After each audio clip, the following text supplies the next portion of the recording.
Welcome everyone to the Forward Moves podcast. We are really excited to have launched this little project of ours. It has been a long time coming, and I would love to introduce our co-host to you today, Keira.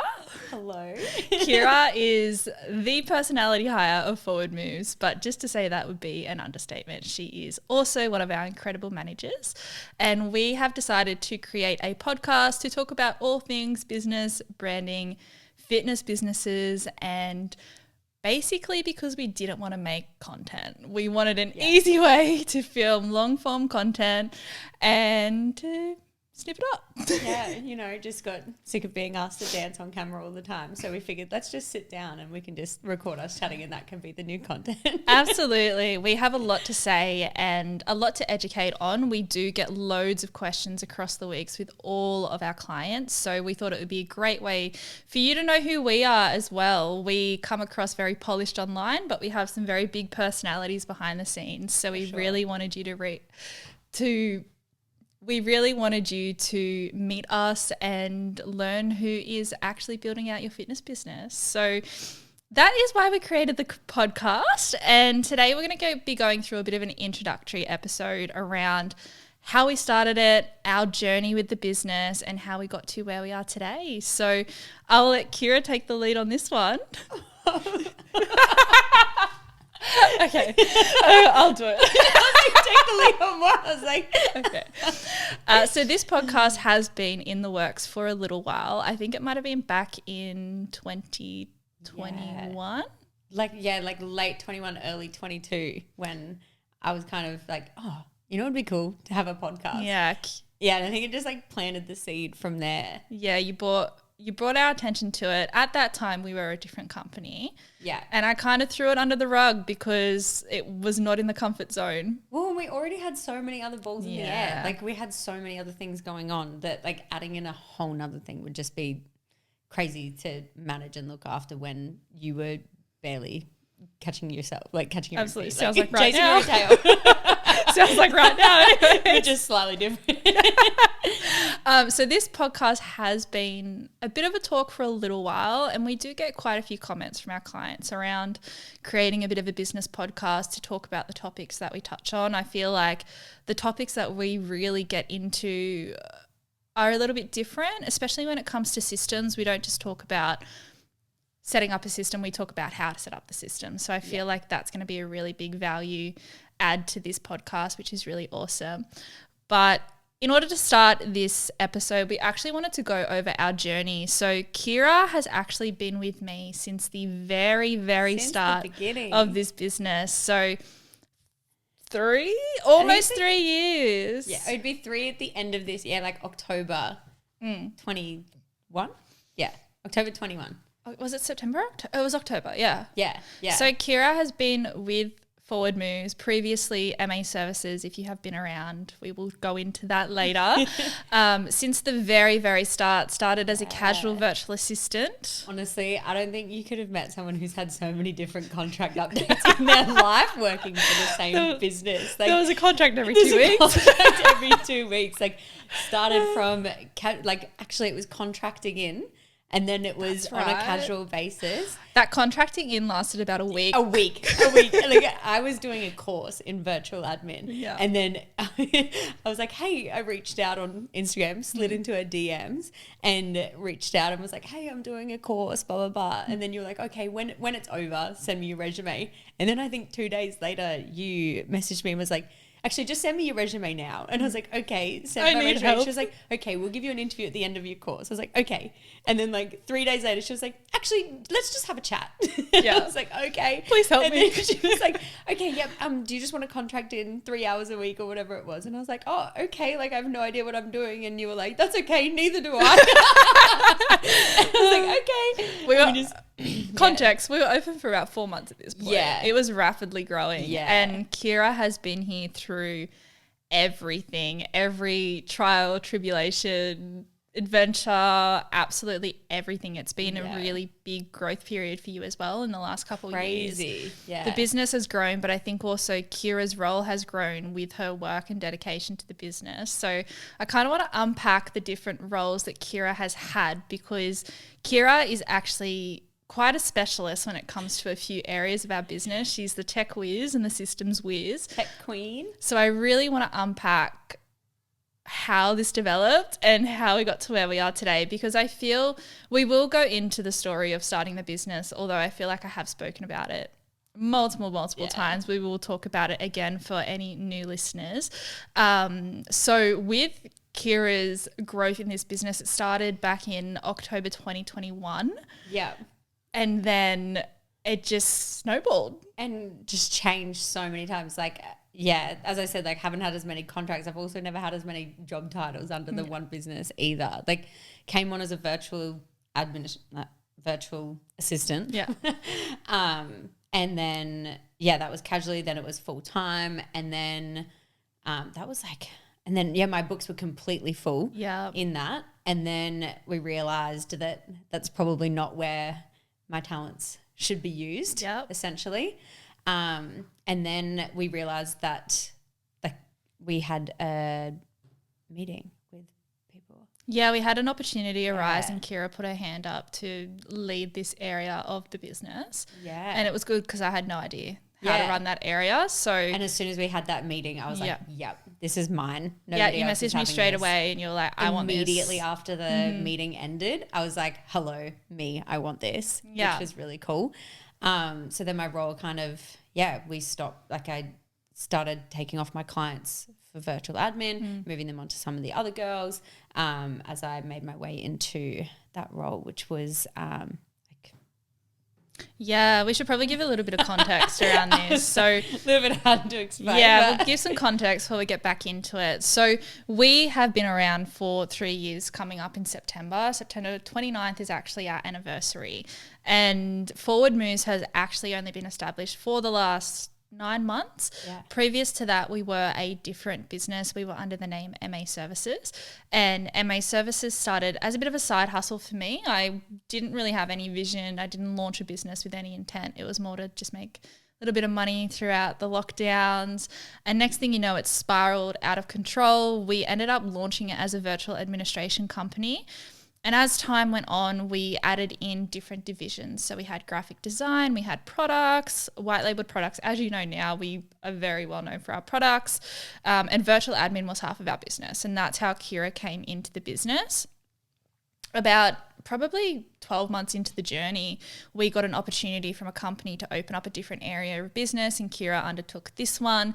Yeah. And this is when our company kind of split in half. So we had a creative side, which is the graphic design and the technology side of things. So business activations, launches, websites, all of that. And then we also had the virtual administration side, which was the other side of the business that Keira had left. So Keira moved into the creative side, and then the creative side started to rapidly grow. And there was a need to put a manager in because I wasn't managing it. Yeah, basically. Well, your time was being held up with the client side, managing both parts, where even though you were overseeing everything, you needed someone to make sure that both sides of the business were being managed from what you couldn't do. Yeah. Because your books are so full with calls all the time. Yeah. It would be hard to just make sure everything's running smoothly. So stepped into the management role of the creative side as well. Been a creative manager for about a year now. Yeah. And Keira stepped into this role, took over the creative side, all the staff and customer management, and went through the shutdown with us when we shut down half of our business. We are going to touch on this topic in the very future. A couple episodes in, we actually are going to go into the reason why we shut down half the business last year.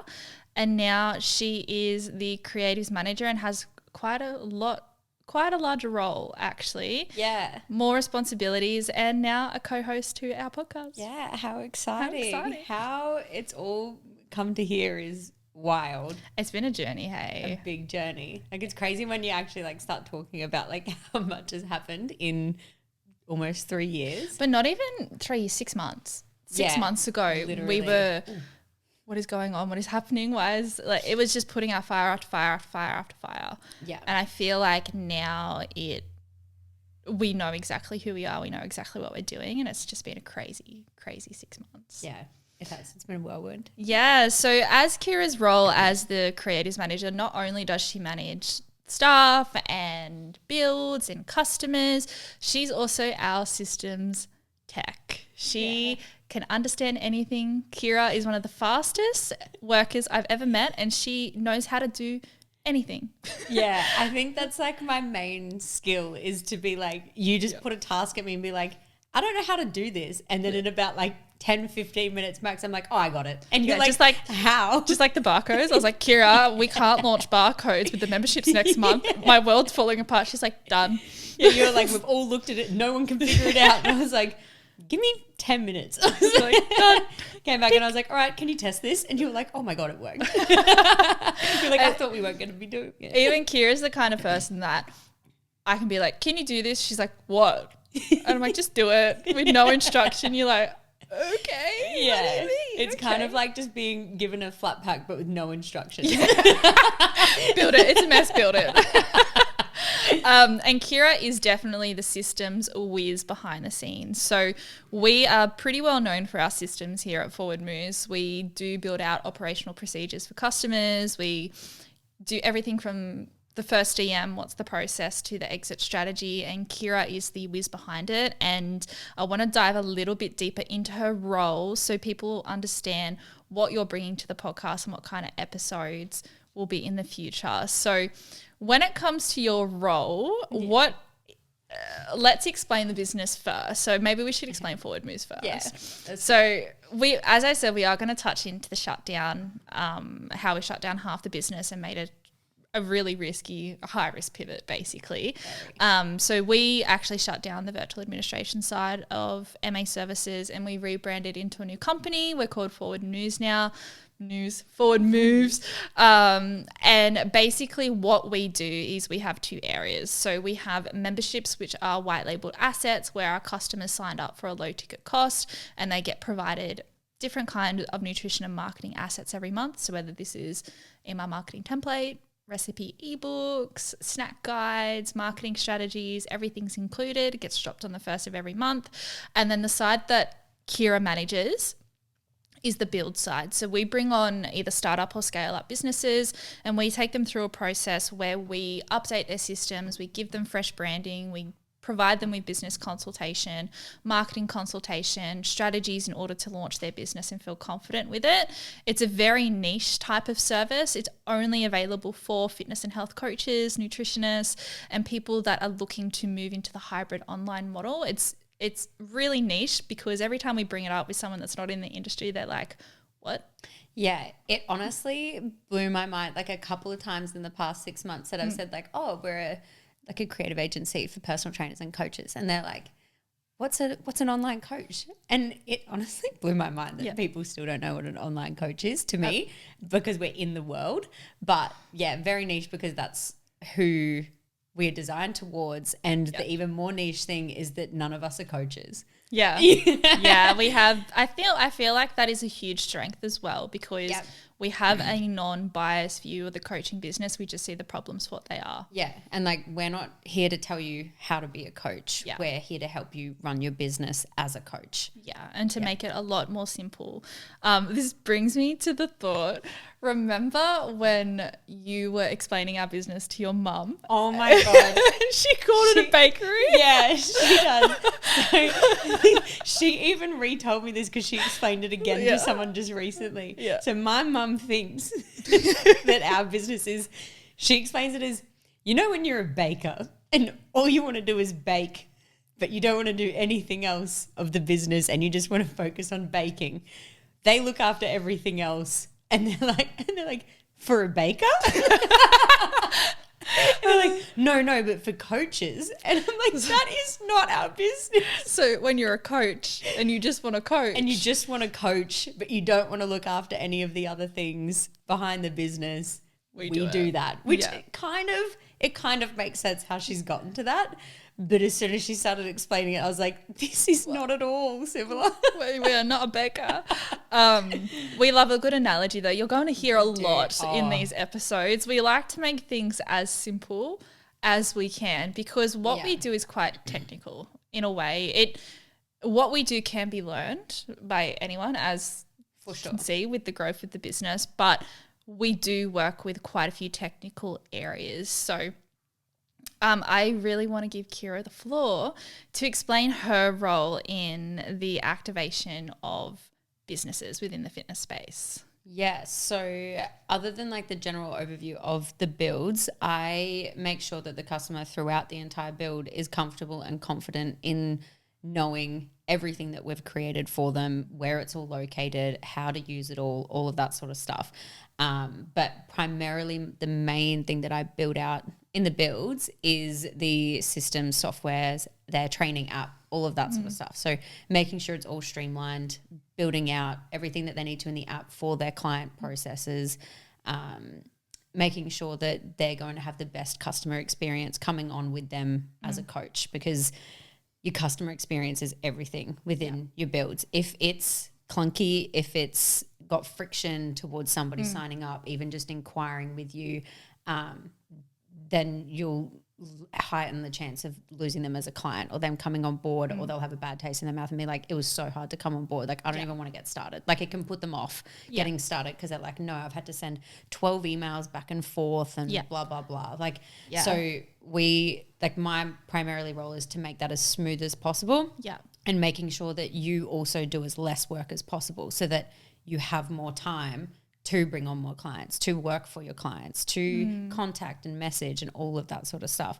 So, yeah, I automate as much as I can in your business to make your life as easy as possible. Yeah, so let's break that down. I think we tend to talk about customer experience a lot. It's second nature for us, but I think a coach who is navigating their business at the moment, it is very hard to understand customer experience when you typically don't know what it is. So let's break it down. So when a client comes through the Business Moves program, we will have a consultation with them. We will find out who their target audience is. We'll do some auditing on their business. That goes through me in the first week. Then they'll jump on to Ray, who's our graphic designer. They'll get their beautiful branding, which is always the most exciting part. Yeah, I love that part. Yeah, it's my favorite. And then we have the systems, which all of our customers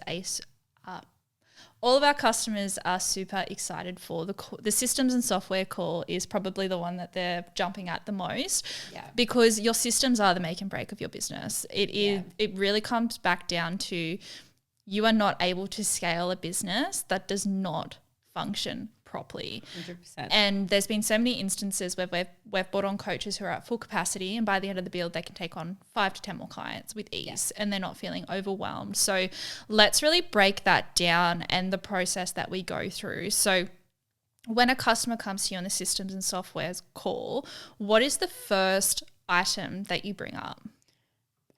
Normally where their leads come from, what they have in place for people to contact them, where to find them, how they're tracking their leads, everything like that. And what do you find the most common? Oh, normally they just send me a message on Instagram. Yep. And are people tracking their leads? No. And everything in the notes is like, no, but I know that I need to. Yeah. Yeah. Absolutely. Always. And what is the most common form of inquiry past the DM? Like once they get through the DM stage, what's next? Like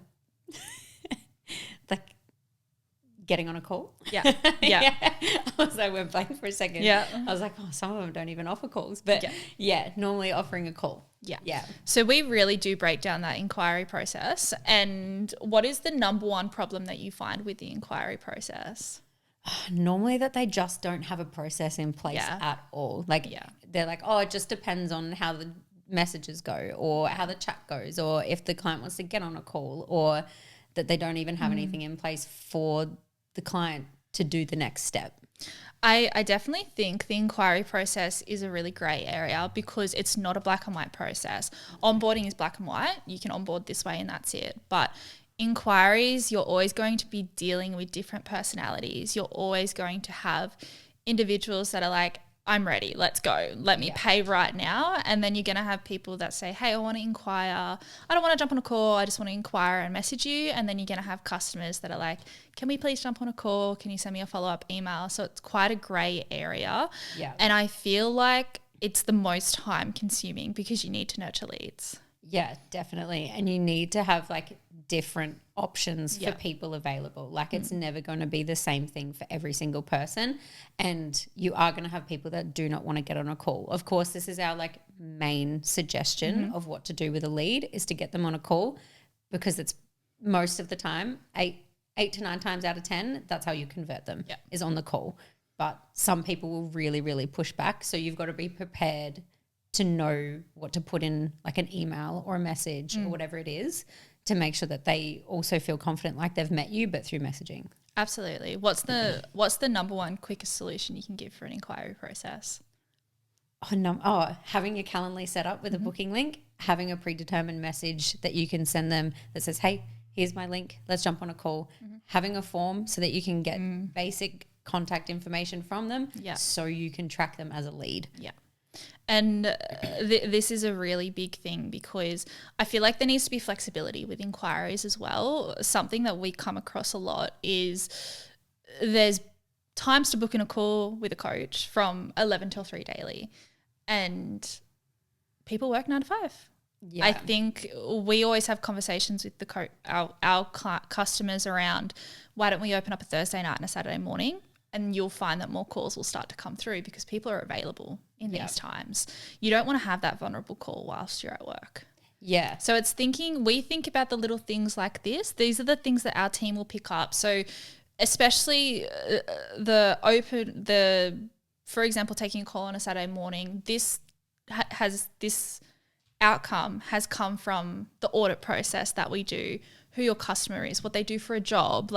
This is how we determine these next steps. And it sounds so simple, but it's the simple things that change everything. Yeah, definitely. They really do.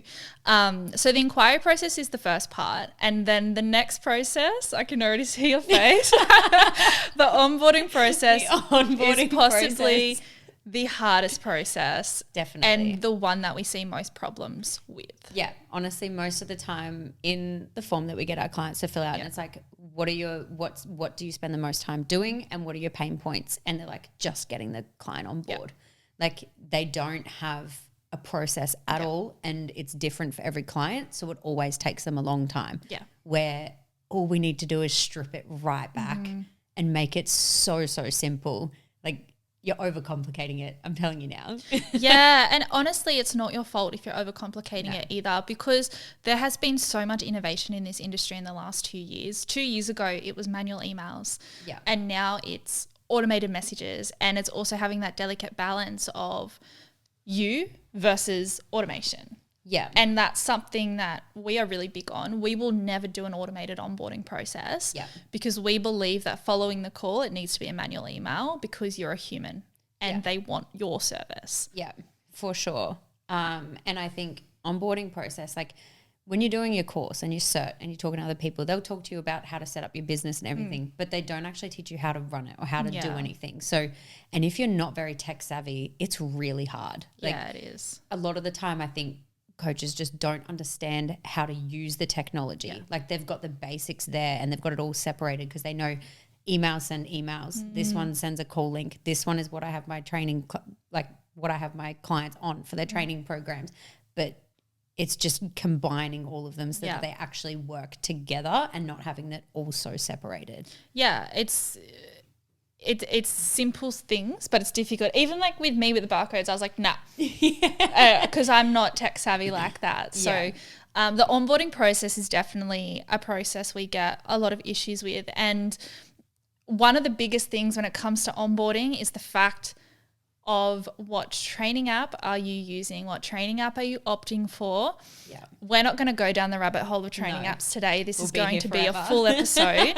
Keira works on every single training app every single day. Yeah. And we obviously we know thoroughly the automation processes of the training apps, and we have systems for every single one that comes through that door, and we audit that every quarter.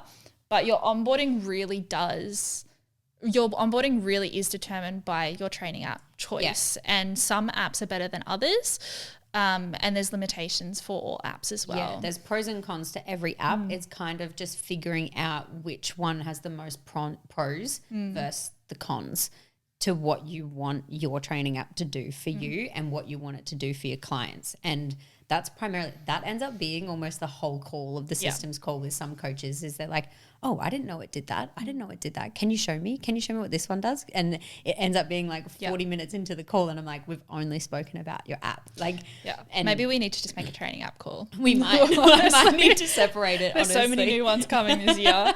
But onboarding really is determined by your training app. For example, if you were to onboard on an app like Everfit, it will do it all internally for you. There's nothing that you really need to do besides take that payment prior. So it's really case by case basis when it comes to systems, and in the same way, systems are the same because we work off like a 3-step process. You will never have more than 3 steps in one of the areas that we're setting up for you. So 3 steps for inquiries, 3 steps for onboarding, 3 steps for check-in, and 3 steps for exit strategy maximum. Yeah. And then even if you did have a client that isn't in those 3 steps, changing 1 step isn't going to be a big issue or a problem. You just work around it. And it's not going to be like, oh my God, they've asked for something different and I don't know what to do, because you might just need to pivot a little bit and come back. But we make it as easy as possible to know what to do when that happens. Yeah, absolutely. And this is only one layer. So with the user end, let's say the coach, the user end, we set this up, but then we take it that one step further where Keira will get on Zapier, which we're pulling apart in the next episode. We won't touch on in this episode. Pull it apart and actually connect it all back to a mailing list to ensure that your leads are categorized in that mailing list as a CRM. So someone submits an inquiry, it'll automatically zap them as an inquiry. So therefore, you know, if a spot opens up for coaching in 2 months' time, all you need to do is send an email. Yeah, you've got them all sitting there. If you want to send out a promotional email, if you want to know like that you've had warm leads in the past, you can contact them with anything, or making sure to send them any newsletter so that you're still touching base and you're still a name that's coming up in their brain, essentially. Absolutely. And this is the part that I don't necessarily understand. I think, business tip, it's very important to hire in people that understand what you don't understand. So I'm obviously the business consultation side and you're definitely the systems whiz, but it is really important to categorize your leads, because I feel like people ignore them because of how hard the work is manually. Whereas if we do it automatically, it's just something that happens. So pretty much every time I get on a call with someone and they're like, oh, I'll automate when somebody inquires into an email marketing list. I'll automate when somebody exit into an exit client list. And they're like, wow. And it's like a 5-minute task to get done. But you never have to do it again. As long as you use what we set up for you. As long as you use what I've made and don't touch it. But also you can come back and we can fix things too. I will fix up for if you want to change your system a bit. We understand that the industry is innovating quite quickly. So very.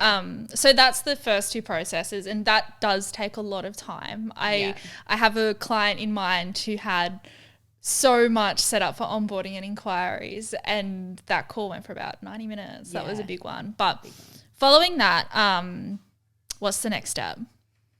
Oh my God. Gone blank. I'm like trying to picture the document in my head right now. No, that's all right. I'll take it. So following the inquiry and onboarding, we won't actually set up a system until you do your training app homework. So whether or not you want to stay with your app that you're on now, that's completely fine. We work across the board. We're not here to tell you what app to use at all. And I tell that it's to your people choice. They're like, I don't want to change that. And they're like worried I'm going to tell them that they need to change. I'm like, no, if you're happy with what you've got and you know that it's got the limitations it has, I'm not going to make you move. I'm just going to help you set it up as best as it can for you. Absolutely. Well, that we internally at Forward Moves, every quarter we go through the processes and say, what can we fix to make it adapt to Trainerize or Kuhners or Everfit? Like, what can we adapt to make sure that it all works? And that's something really big. We want the coach to have that decision themselves. We're just here to educate you on the business side of things, because at the end of the day, a training app has the fundamentals of a training app, but it also needs a little bit of business management, especially with the scalability in the back end. So next step from here is actually one that we really love doing, and it's the customer experience side of the system. So when we talk about customer experience, we're talking about building that retention with the client and actually mapping out their journey for the first 12 weeks. So depending on, again, what training app you're using and depending on what system you want to set up, whether this is an email every week, whether this is coursework, whether this is a PDF, video, a typical check-in, a once a month call, access to your coach, whatever it might be, this is what Keira starts to automate in the back end. So we'll map out your customer journey based on your customers' problems and milestones. Yeah. This is a really good activity for our coaches, actually. It really challenges them. It really, really challenges them. Like, I think there hasn't been one person that's like, boom, easy, done. Yeah. Like, all of them are like, this is really hard.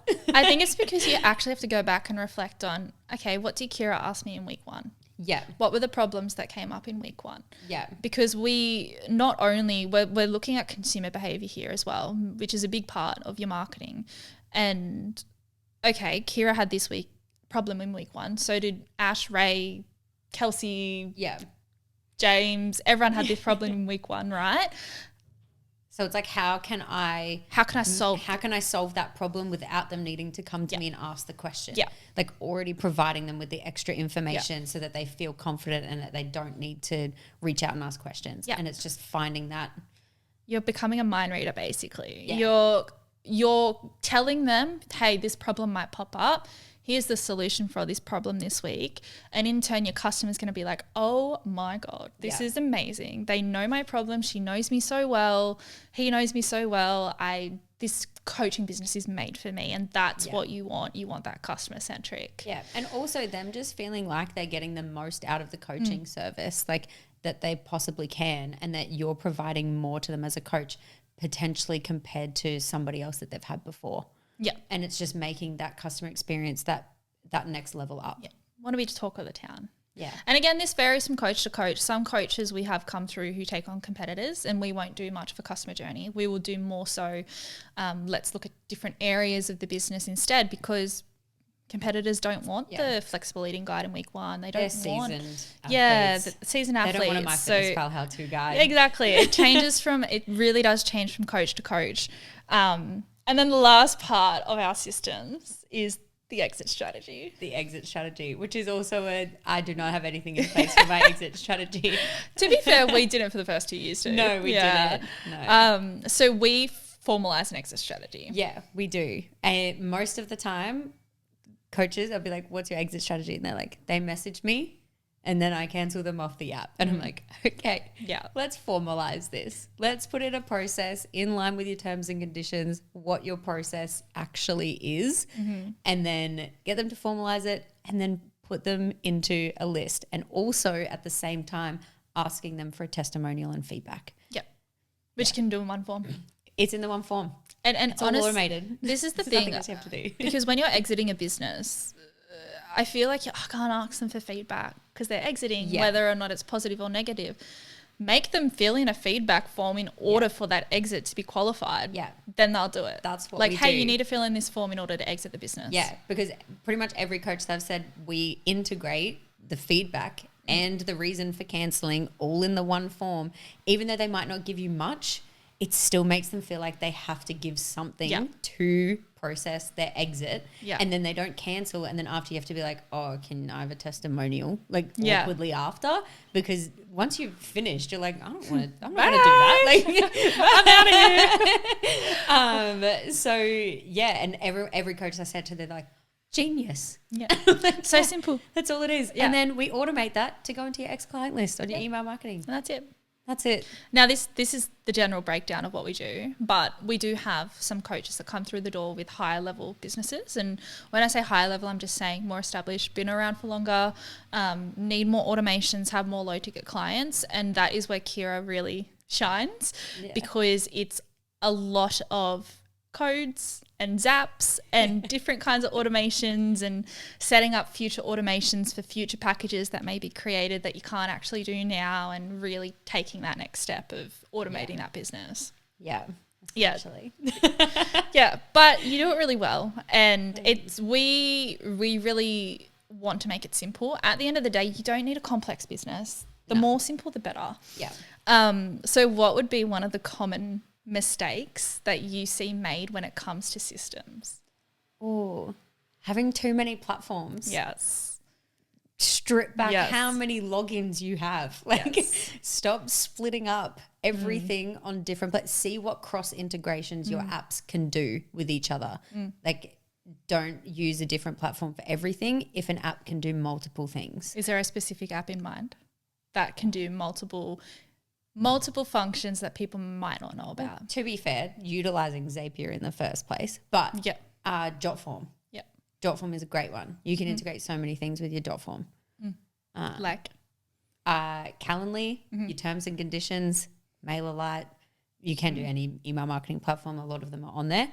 MailerLite's our favorite. Jotform has Zapier built into it. So they've got a specific API with Zapier. Yeah. And that's one thing that we like to enlighten our clients with is, sure, you might be using Typeform and that might be costing $70 a month, but did you know that Jotform's $25 a month and you can do just as much? Yeah. So we try and educate. Again, we don't tell, we just educate and show preferred platforms. That our main goal is, we will ask, how much are you spending on subscriptions every month? Yeah. How can we bring that down? How can we make it leaner for you? Yeah, for and sure. Typically there's a lot of platforms out there that are used. And one of the ones I see all the time that I'm just like, why, is DocuSign. Yeah. We don't need it anymore. You do not need DocuSign. No. Like, Jotform It is so manual and annoying. Jotform is also free if you have 5 forms or less. Yeah. It does determine on how many responses you get that it might change to not being free. But there's a signature field. There's a mandatory signature field. There's a terms and conditions, but like integration as one of the widgets. You do not need DocuSign. It's so expensive. It's funny because 9 months ago, I was looking at our Instagram. About 9 months ago now, there was a need for DocuSign. Yeah. And now there's not, because training apps have them. Everfit, you sign off your T's and C's in the app. Kahuna's, you tick off, I agree to the T's and C's within the app as well. On Nui, on a payment platform, you can tick off terms and conditions in order to pay and pay an additional surcharge. So there's a couple of platforms out there that we're like, why are you using this? Yeah. And we're not in this to build out your business and make it like expensive. Yeah.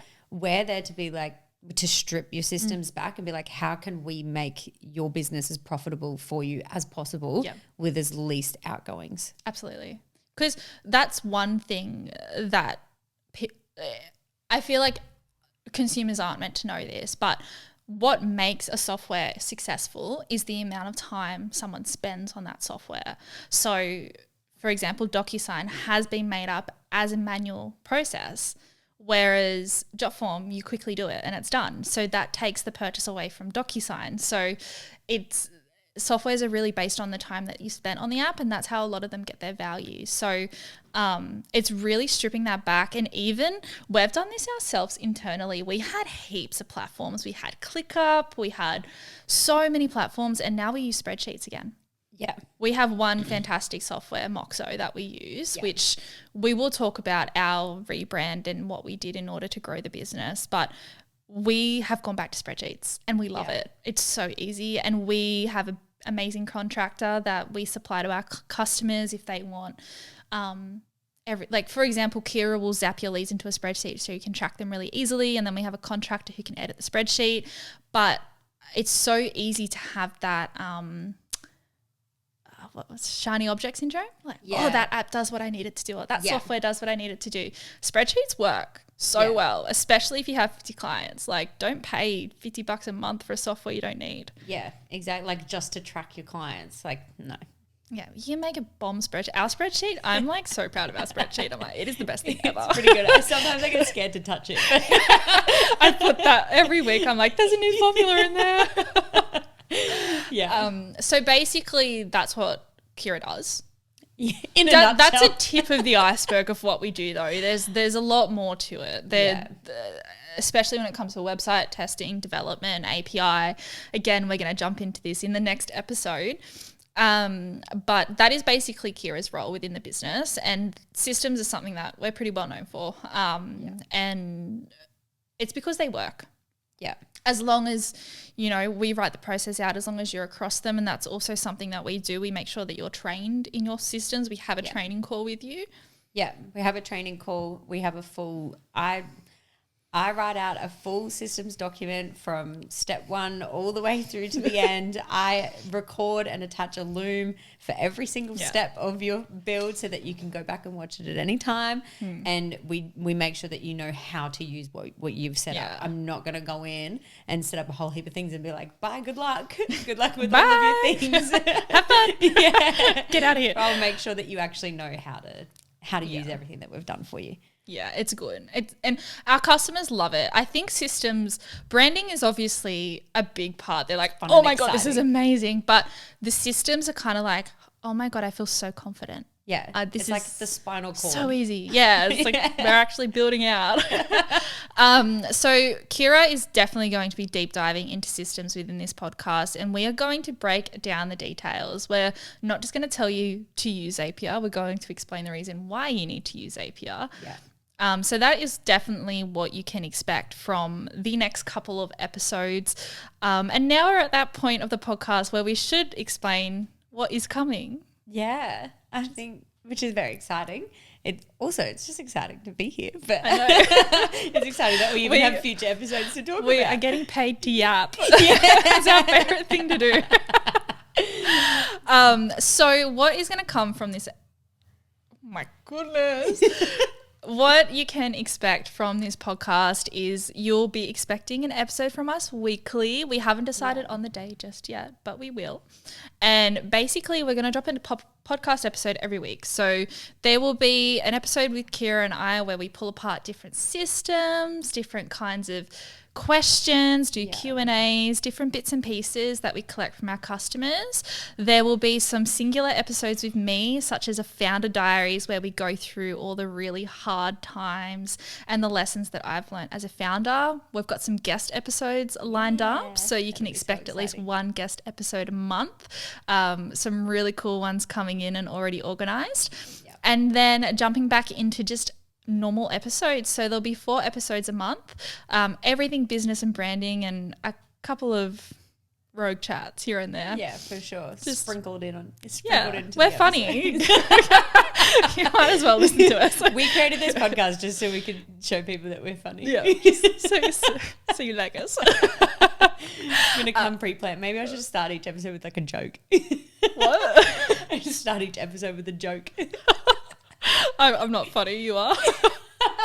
Keira loves her dad jokes. Oh, I love my dad jokes. They're so good. Yes. So we're going to finalise off this first episode here, but we hope that you come back next week, and we hope that you enjoyed this podcast. Yeah. Thank you. Thank you, everyone.